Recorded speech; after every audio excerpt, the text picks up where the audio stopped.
belajar, nak mengenali Muhammad secara lebih dekat? Mampukah dia nak jawab? Dalam hidup dia baca Quran pun tak pernah. Jangan nak harap nak beramal dengan perintah Al-Quran. Mampukah dia nak jawab?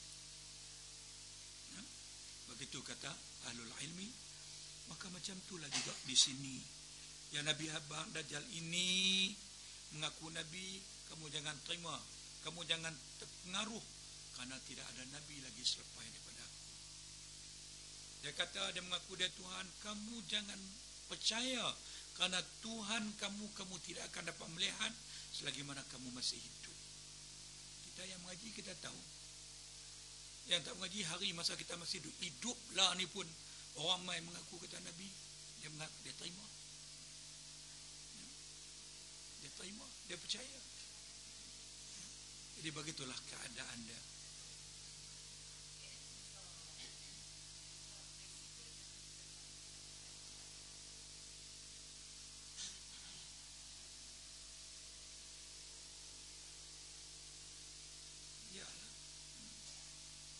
Dia belajar sejauh mana dia mengenali Tuhan dia. Dia kenal Nabi dia. Dia kenal Al-Quran dia. Sejauh mana?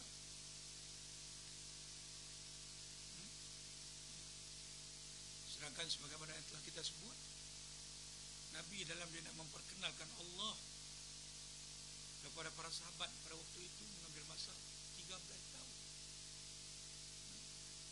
Dan ajak para sahabat supaya mereka kenal Allah.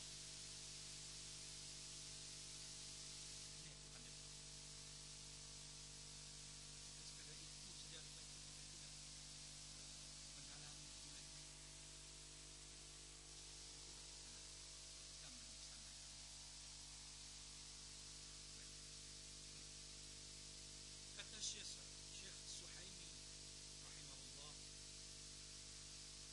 bermula orang yang alim pada zaman itu sedikit. Zaman itu merujuk pada zaman mana? Zaman di mana Dajjal zaman kedatangan Dajjal.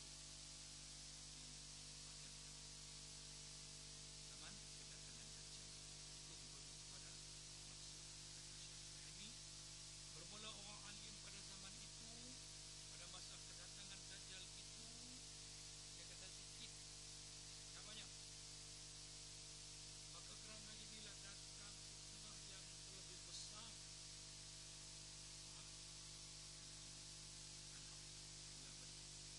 Bermula orang alim pada zaman itu, pada zaman kedatangan Dajjal itu sedikit.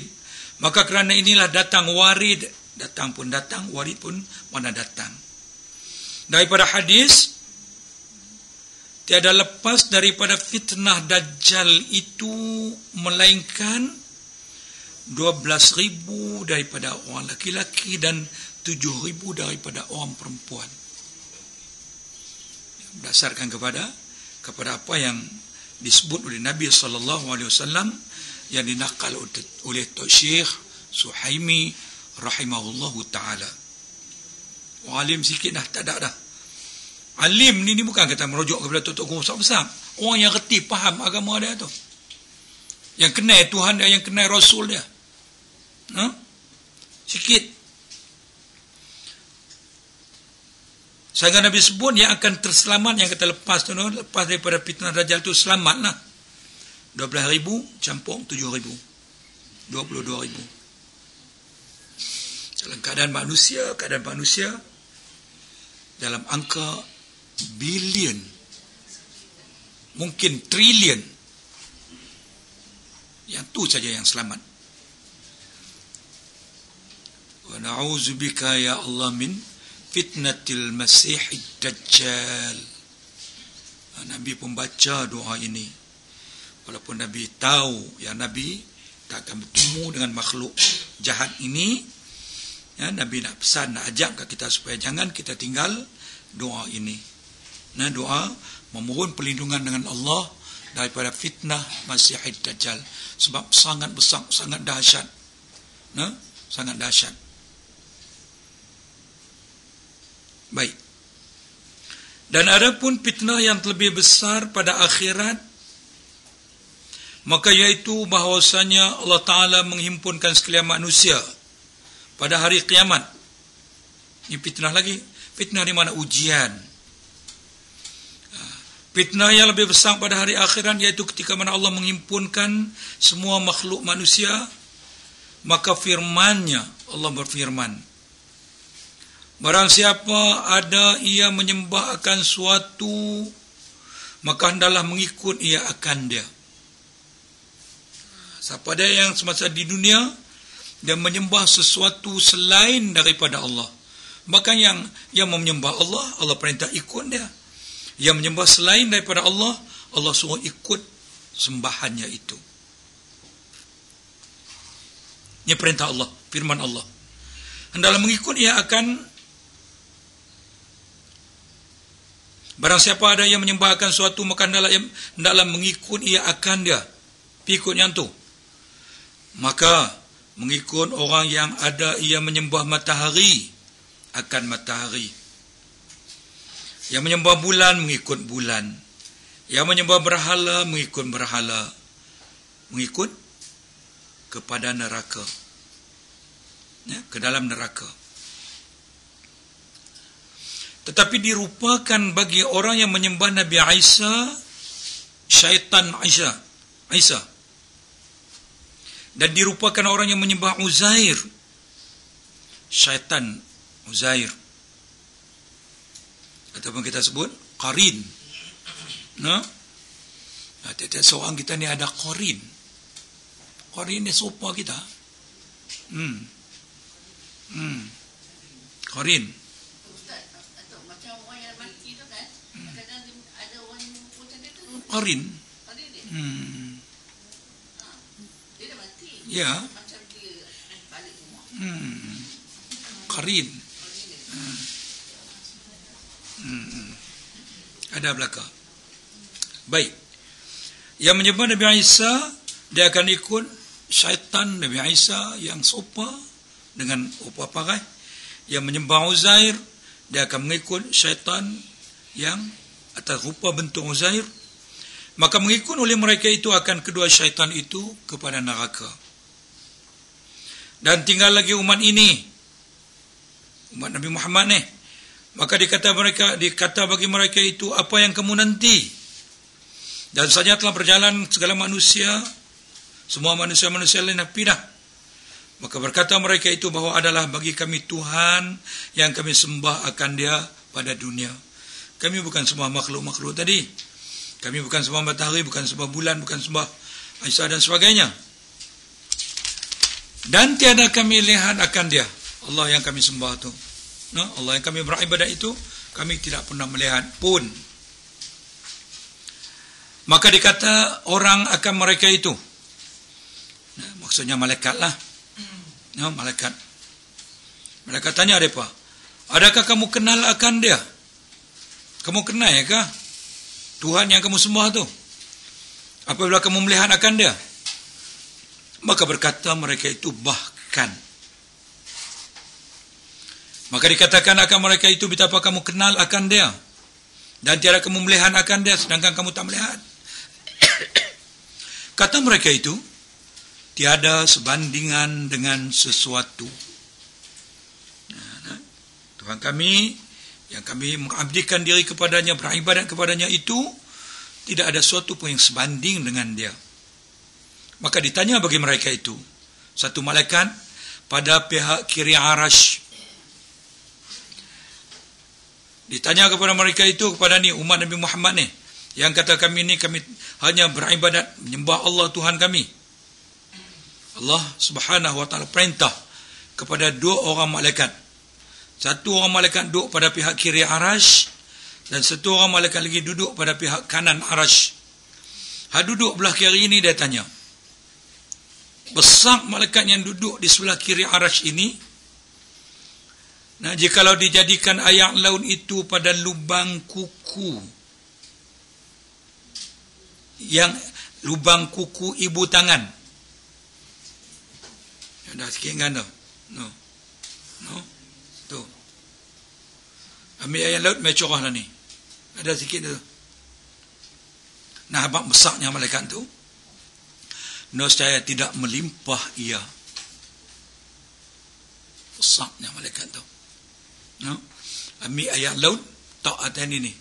Corah atas jari, ibu jari itu tu, ayat laut tak melimpah. Mana besar malaikat tu. Malaikat yang duduk sebelah kiri arash, ya Allah perintah untuk kemukakan pertanyaan kepada umat ini. Maka berkata, ya, malaikat tadi, aku Tuhan kamu. Aku ni Tuhan kamu ni.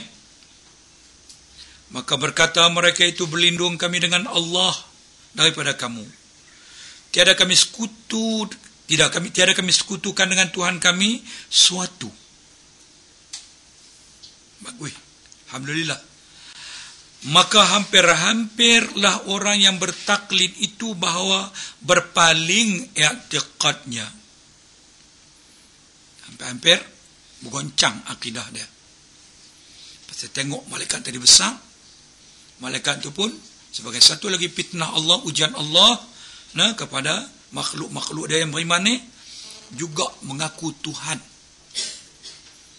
Yang kuat imannya, akidahnya, menolak yang bertaklid sekadar membina imannya, berdasarkan kepada taklid saja, hampir-hampir berpaling tu maksudnya, hampir-hampir bergoncang, hampir-hampir berubah. Baik. Maka bertanya pula bagi mereka satu malaikat yang lain pula dengan suruh Allah Ta'ala, malaikat yang duduk pada pihak kanan arash. Besarnya malaikat ini, jikalau dijadikan ayak laut yang 14 itu pada lubang kuku ibu tangannya, tiada melimpah. 14 laut. Tadi satu laut, 14 lagi besar. Besar, Pada ketika Nabi melihat malaikat Jibril dalam peristiwa Isra' Mi'raj, yang Allah Ta'ala jadikan sayap bagi malaikat Jibril 600 sayap. Ma'azamu khalquka ya Jibril. Jibril, besar sungguh kamu ni. Nabi tengok, Nabi kata kat Jibril, besarnya engkau Jibril.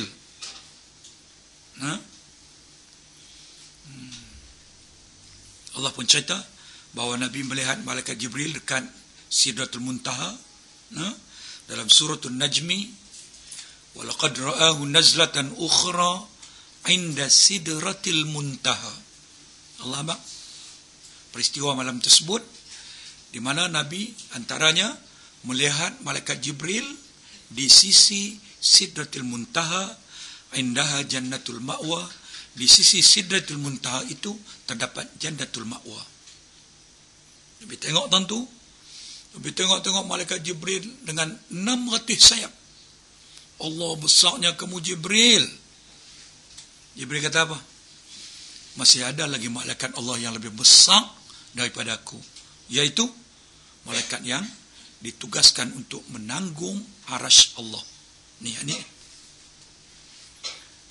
ayat laut 14 ayat dalam lautan tadi, kalau dicorah atas kuku dia, tibu jari dia, ni tu ada sikit tu, ada lubang kat jari kita, kalau nak buah ayak bolehlah gagah. Adalah sikit lekat, tapi tak melimpah. Yang ni pun juga malaikat yang duduk belah kanan ini, dia kata apa? Maka berkata ia akan kepada mereka itu, akulah Tuhan kamu.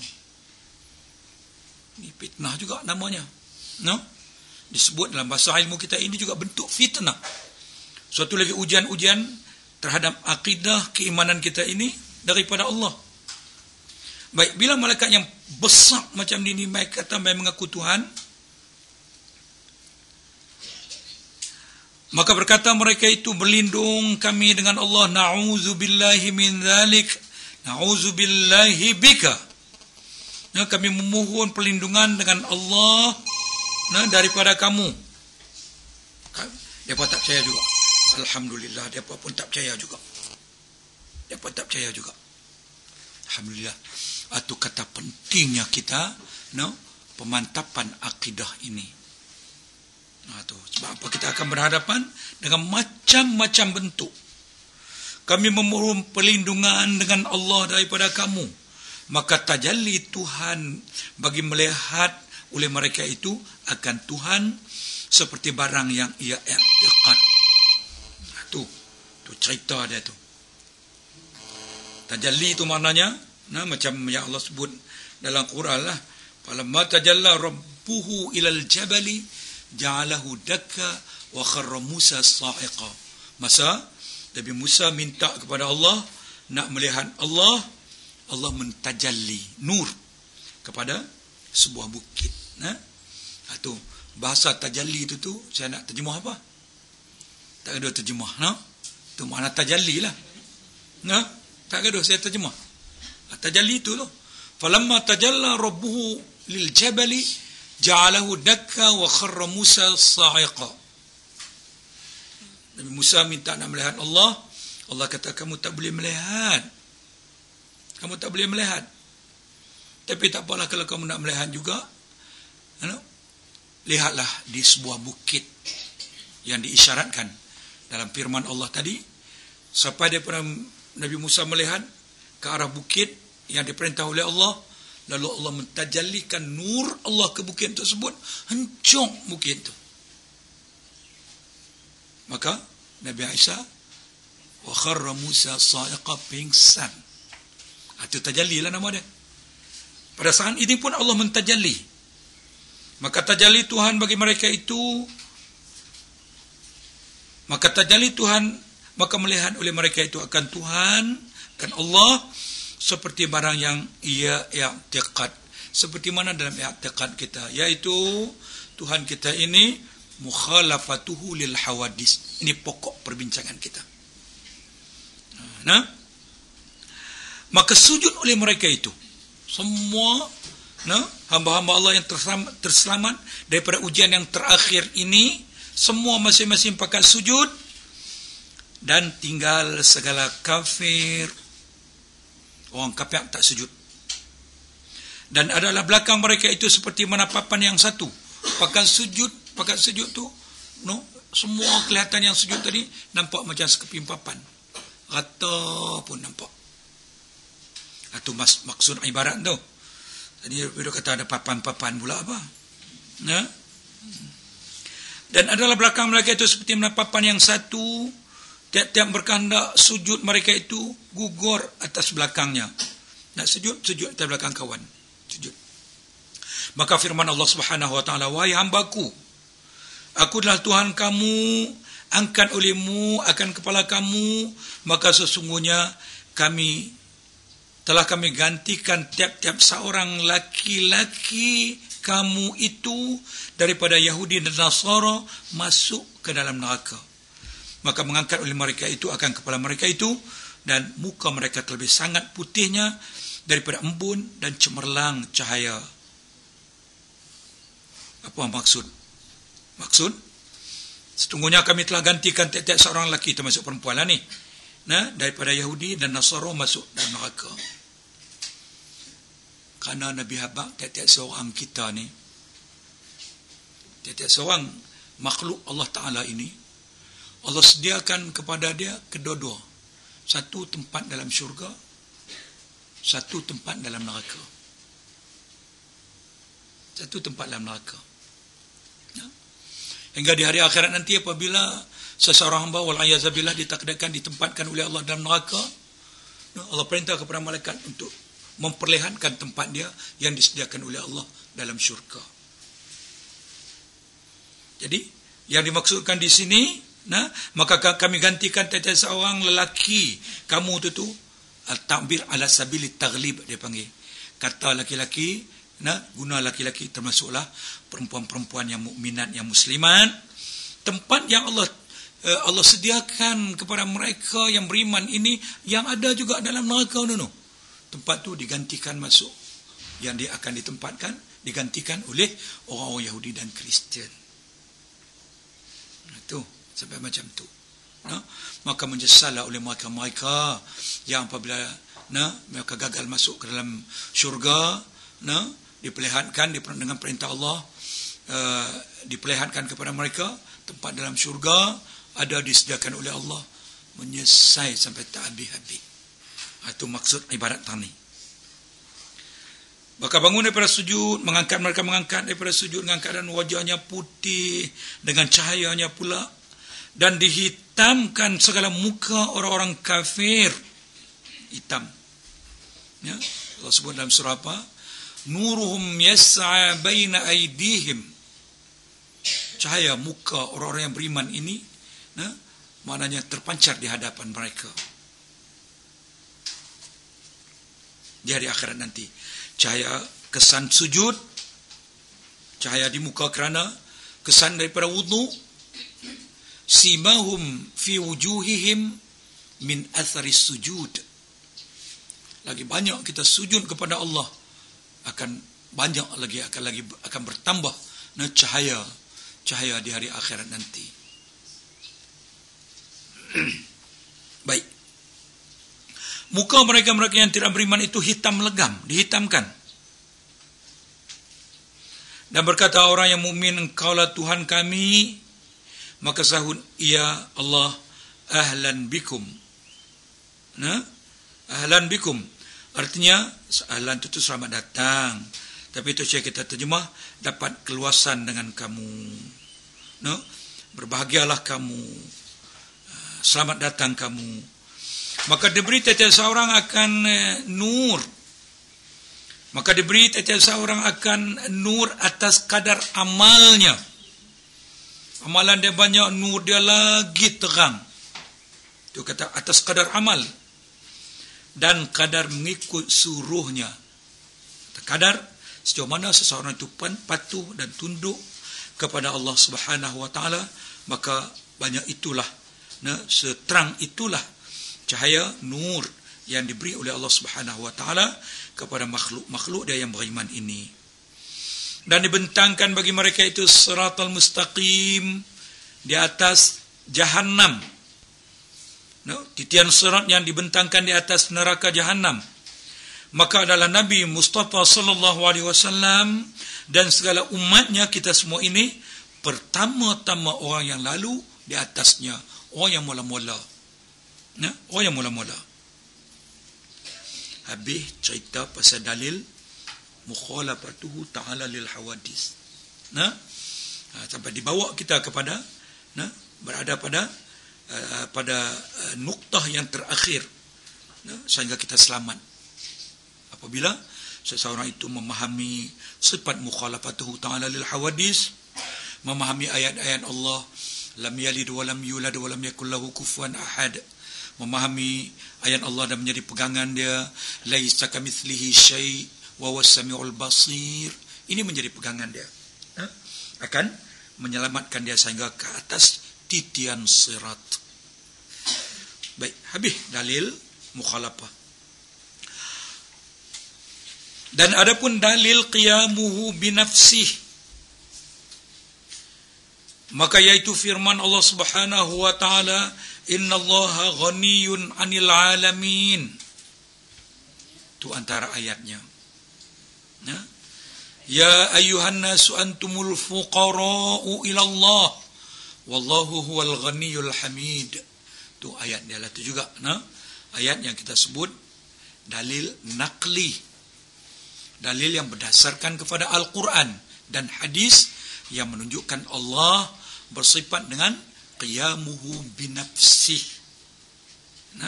Daripada ayat ini yang dikeluarkan satu sifat Allah yang diberi nama qiyamuhu binafsih. Bukan rekaan-rekaan daripada ulama nak memberatkan kita, nak suruh kita belajar, nak suruh kita mengaji. Bukan. Mereka mengeluarkan sifat yang disesuaikan dengan ayat-ayat yang telah kita bacakan tadi untuk memudahkan kita memahami ayat-ayat tadi. Untuk mengenali Allah melalui ayat-ayat yang disebut oleh Allah yang dibawa kepada sifat, yaitu qiyamuhu binafsih. Yang kita belajar dulu, yang diterjemah dalam bahasa kitanya berdiri dengan sendiri. Terjemah dalam bahasa kita. Yang maksud sifat itu ialah la yaftaqiru ila mahallin wala ila zatin. Allah tak berhajat kepada tempat kerana Allah zat, dan tidak berhajat kepada mahallin, yakni kepada la yaftaqiru ila zatin wala ila mahallin ay zatin. Allah tak berhajat kepada zat, kepada pencipta dia, kerana Allah maha kaya. Maha kaya. Maka dalilnya yang telah dikemukakan itu dalil nakli, maka diperkukuhkan lagi dengan dalil nakli yang akan disebutkan nanti. Innallaha ghaniyun 'anil 'alamin, maksudnya bahwasanya Allah Subhanahu wa taala kaya daripada sekalian alam. Kaya daripada sekalian alam, maka maknanya Allah taala tidak berkehendak kepada suatu daripada fa'il yang menjadikan dia.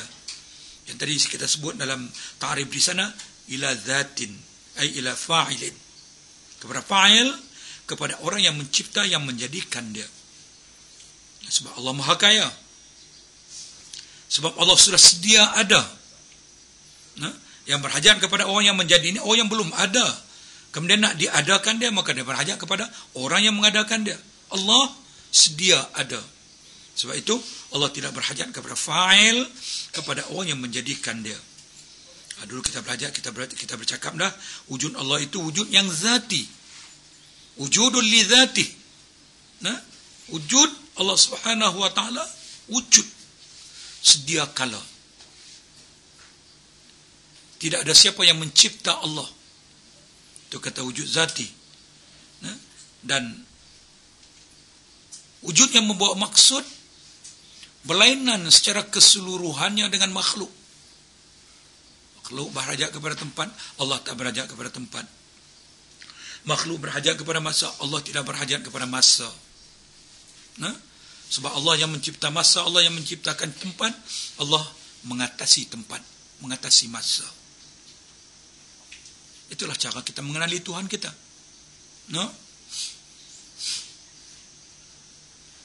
Baik. Wa amma, dan dalil akli seperti mana kata Syekh radhiyallahu anhu. Syekh siapa dia?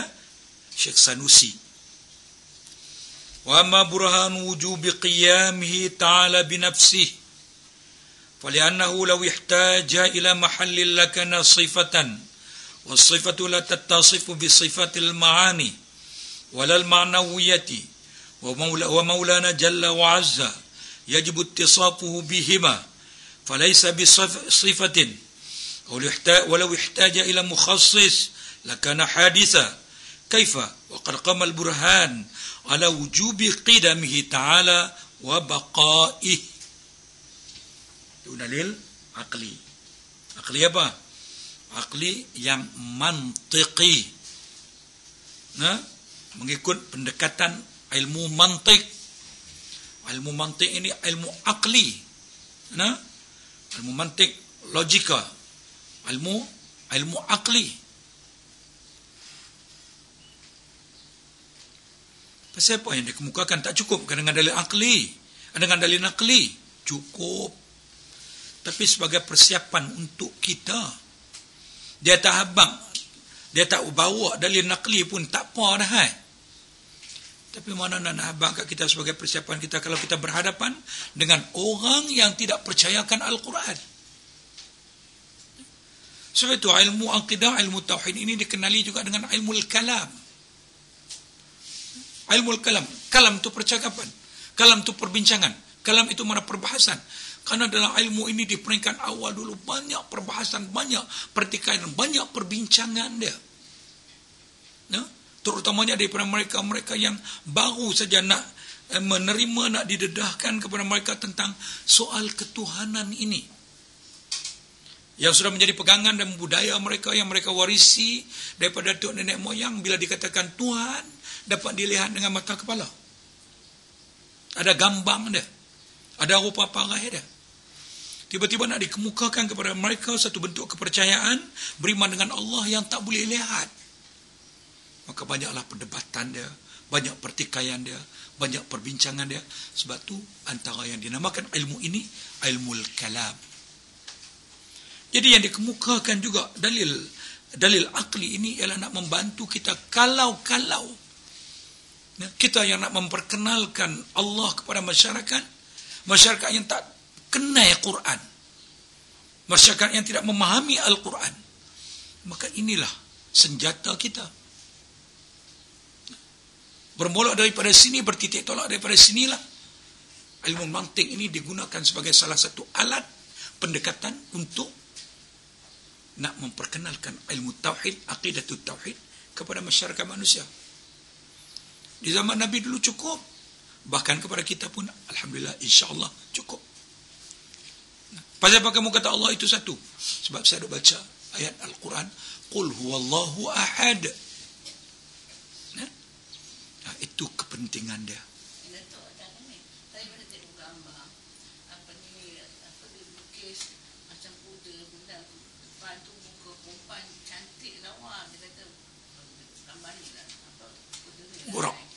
Borak. Ke langit. Ada. Memang cantik lah. Betul-betul hanya reka aja ke orang-orang yang bilang kan? Kita nak kata apa? Kita kata borak juga ke dia? Antar satu borak lah. Antar satu borak lah.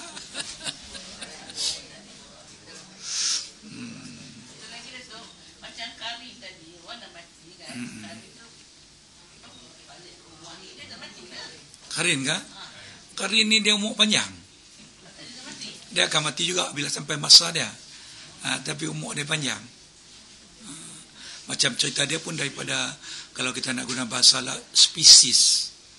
Syaitan-syaitan, makhluk-makhluk halus itulah. Makhluk ni umur dia panjang. Ya. Dia lambat mati. Dia akan mati kemudian daripada kita. Dia akan mati, dia akan hidup lebih panjang daripada kita.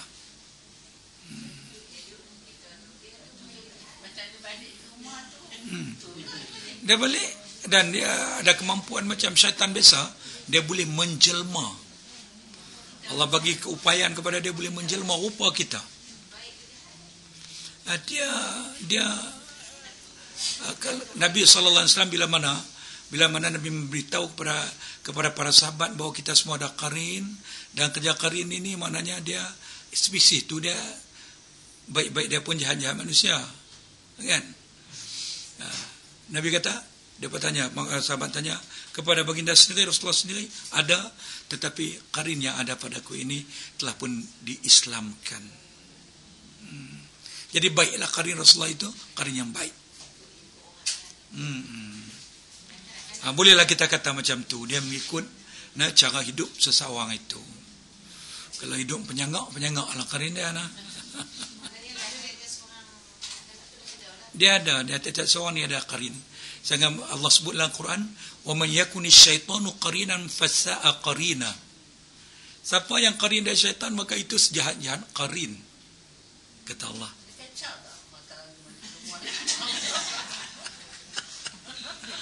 Nak kena hello kat depan dulu.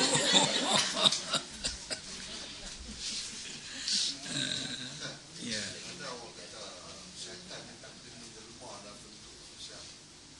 Ya.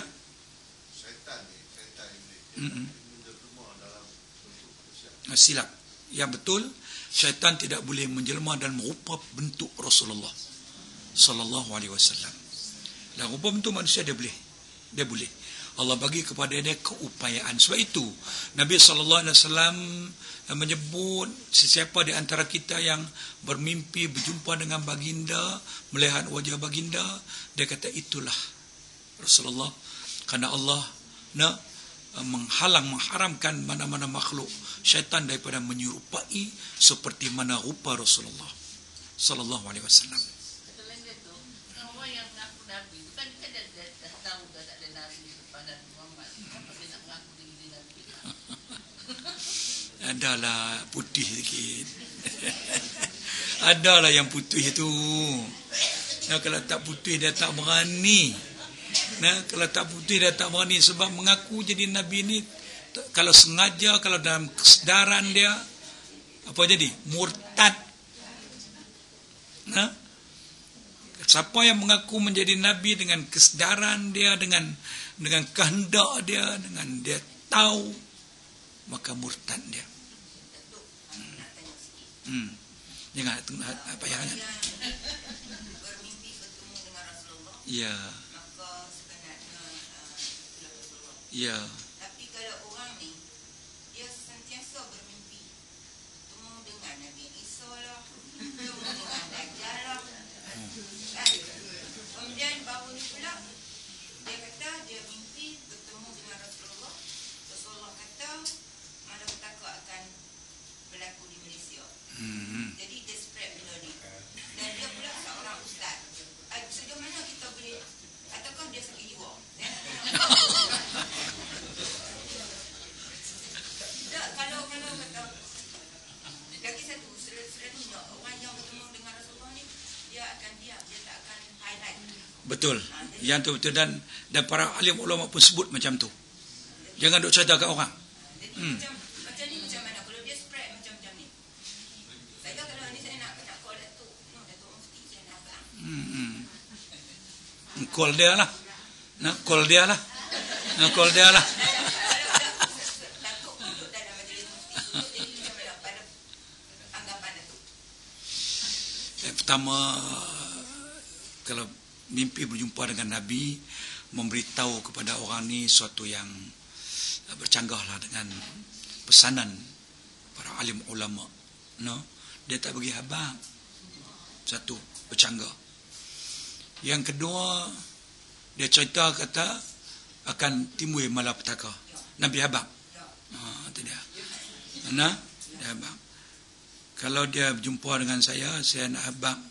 Balik ke dia, saya juga mimpi jumpa dengan Nabi. Nabi kata hak dia habang kat entah dulu. Itu tak betul.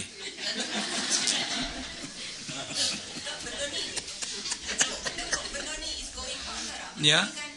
Sebab kemarin pun ada lagi orang call saya. Macam tu, no. Jadi kan saya, memang saya, orang kata, dia akan, tapi saya dulu memang saya duduk ngaji.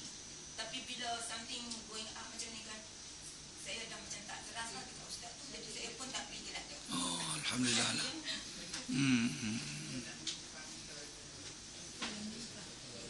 Benda-benda yang semacam tu tak sepatutnya lah berlaku. Nah, mencerita perkara-perkara yang akan datang, yang kita boleh sifatkan sebagai al-ghaib. Nah, la ya'lamul ghaiba illallah.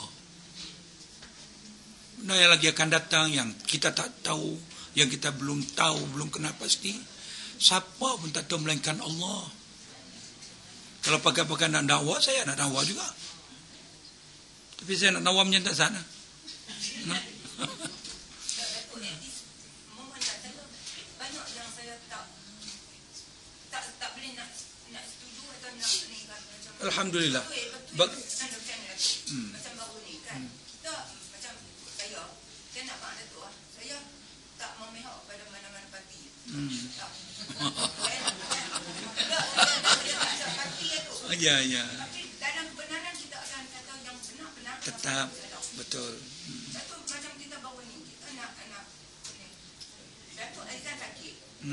Dia sebagai hamba Allah yang kita ni, walaupun apa dia pun kita terima dan kita doa dan minta dia sembuh. InsyaAllah. Bukan kita bercakap padan kau macam ni. Tu kalau ustaz yang cakap itu yang seronok macam tu. Jadi Islam tu macam mana? Sebab kalau kawan orang yang tak mengaji bodoh, it's okay. Kalau pergi Mesir, pergi mengaji di Mesir berkenaan dengan agama, balik buat perangai yang macam tu. Saya tak pandang orang tu nak respect tak boleh. Saya setuju pandangan ni. Nah, sebab kita diikatkan oleh agama, innamal mu'minuna ikhwah. Nah, orang yang beriman, saudara kita, dia sakit, kita berdoa dia, dan kita tidak meletakkan pandangan-pandangan negatif untuk kita nak mengatakan kenai muka hang, padan muka hang. Itu bukan akhlak Islam. Saya setuju. Nah.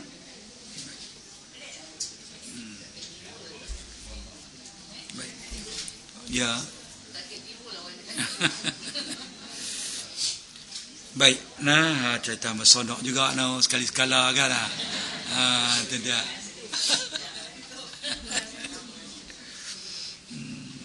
Baik. Jadi saya balik-balik cerita, bawa balik cerita. Mengapa para ulama yang seolah-olah pada zahirnya nampak macam seolah-olah tidak cukup dengan dalil-dalil naqli, dalil Al-Quran dalam nak mengisbatkan satu-satu sifat Allah, bahkan tak dapat tidak sehingga mereka kemukakan juga kepada kita dalil akli. Mengapa? Sudah terjawab tadi, sudah terjawab. Maknanya sebagai senjata, peralatan senjata untuk kita ketika mana kita berhadapan dengan mereka-mereka yang masih meragui dalam soal akidah ini. Jadi ini kita dapat gunakan. Dan kerana inilah ulama-ulama terpaksa menjadikan sebahagian daripada pendekatan ilmu mantik ini untuk nak dibawa masuk ke dalam ilmu akidah. Itu kepentingan dia yang diibaratkan oleh ulama, ala annana labudda an natasallah binafsil aslihah. Kalau mereka attack kita dengan mantik depa, maka kita terpaksa mempersiapkan, memperlengkapkan diri kita dengan sama senjata kekuatan yang ada pada mereka.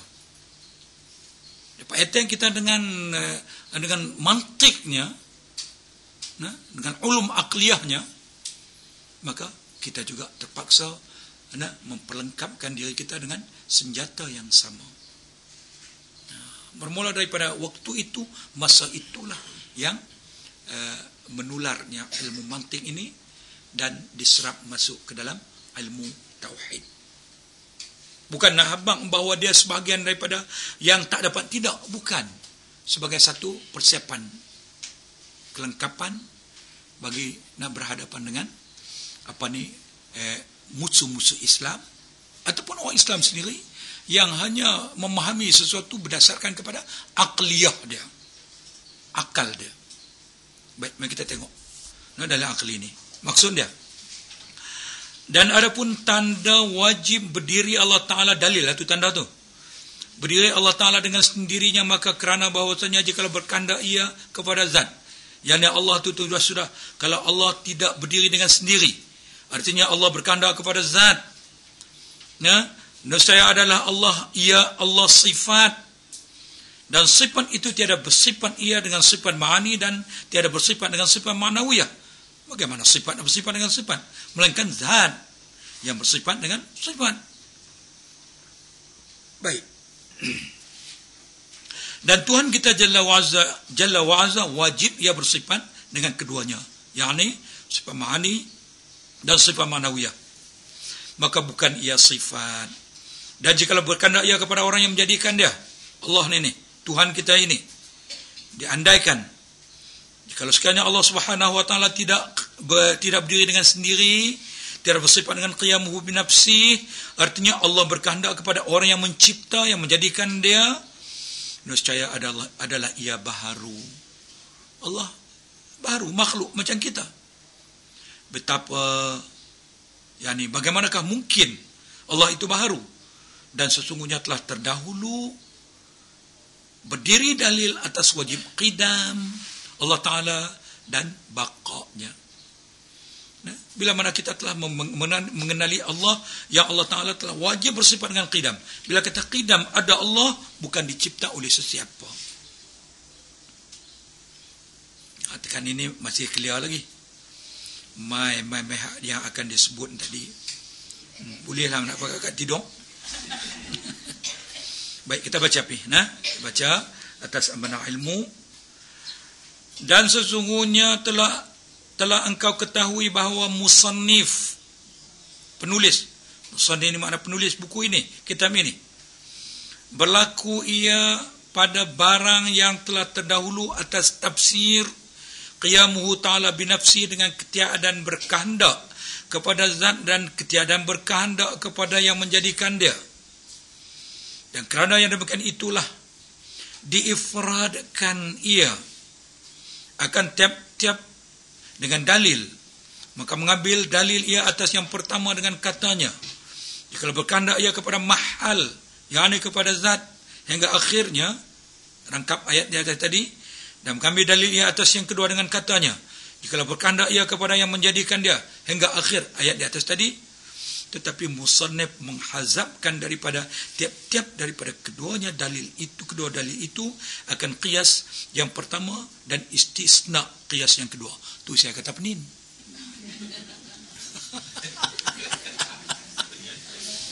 Tu saya kata penin. Jenuh.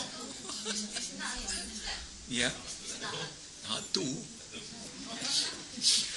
Isna tu kecuali. Baca lagi, kita tengok.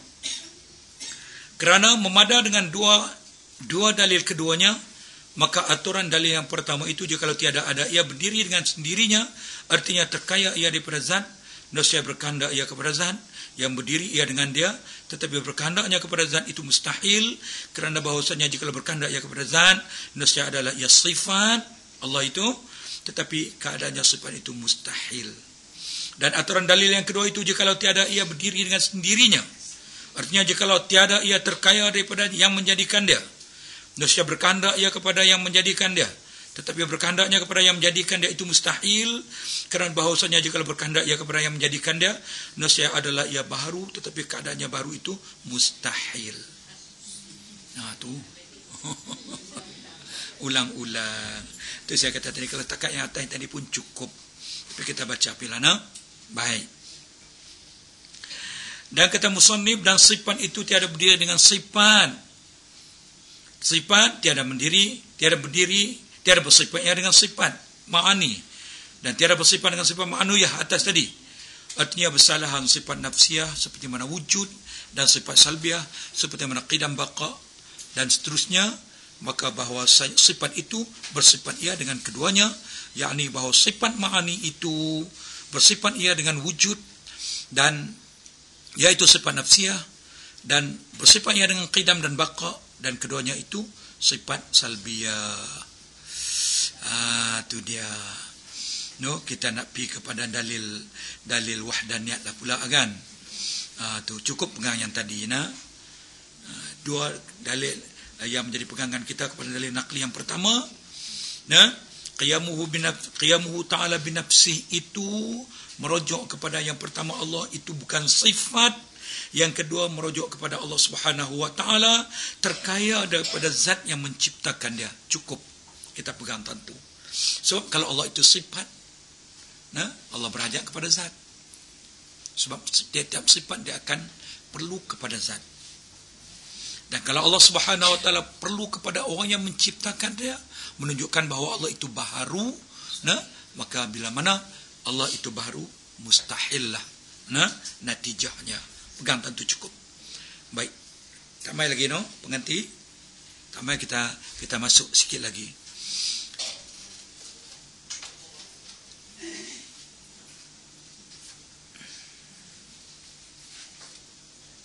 Adapun dalil wahdaniyah. Jumpa ada tang mana? Baris yang ke-7. Nah, dia beratas. Dan adapun dalil wahdaniyatillahi subhanahu wa ta'ala, maka yaitu firman Allah Ta'ala, wa ilahukum ilahun wahid. Termasuklah yang kita baca qul huwallah. Termasuklah juga ayat-ayat yang lain. Qul innama ana basyarum mithlukum yuha ilayya annama ilahukum ilahun wahid. Itu ayat-ayat nah, yang menjadi dalil naqli bahawa Allah Subhanahu wa taala bersifat dengan sifat asa, ataupun kita takkidkan lagi dengan makna maha asa. Allah Maha Asa.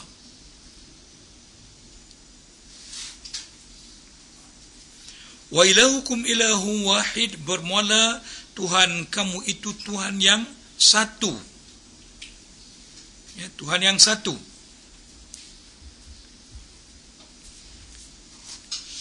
Nabi sallallahu alaihi wasallam bersabda, bacalah ayat kursi ini ayat kursi lah kan, kursi. Siapa yang membaca ayat kursi selepas tiap-tiap salat, kita panggil apa, kita kata wirid lah, kita kata wirid. Nampak biar ni ya. Sesiapa yang membaca ayat kursi pada setiap lepas salat, maka tidak ada yang menghalang dia untuk masuk syurga melainkan kematiannya saja. Besarnya ayat ini. Baca ayat kursi lepas tiap-tiap salat, Nabi kata tidak ada yang menghalang dia untuk nak masuk syurga melainkan nak tunggu mati saja saat dulu. Mati, kehidupan itulah yang menghalang dia. Yakni bila mana dia mati, maka dia akan dapat masuk syurga. Sebab apa? Sebab ayat ini ayat akidah. Ayat ini ayat yang menjadi akidah dan pegangan kita, iaitulah aqidatut tauhid. Wa ilahukum ilahun wahid, Tuhan kamu Tuhan yang satu, Tuhan yang Maha Esa. Sebab itu kita lepas semayang tu bacalah wirid sibuk atau mana sekalipun, baca wirid-wirid ni besar. Sahabat tanya, ya Rasulullah, kawan-kawan kami mereka ada duit, mereka boleh sedekah fisabilillah, kami tak ada duit. Kamu baca lepas tiap solat 33 kali subhanallah, 33 kali alhamdulillah, 33 kali dan tambah satu jadi satu, Allahu Akbar. Sama macam kamu sedekah macam mereka. Nilai pahala. Daripada baca-baca, sahabat kaya baca sama, ya Rasulullah mereka baca juga. Allah tu kurniaan Allah ke mereka lah. Ya nak? Baca wirid. Ya.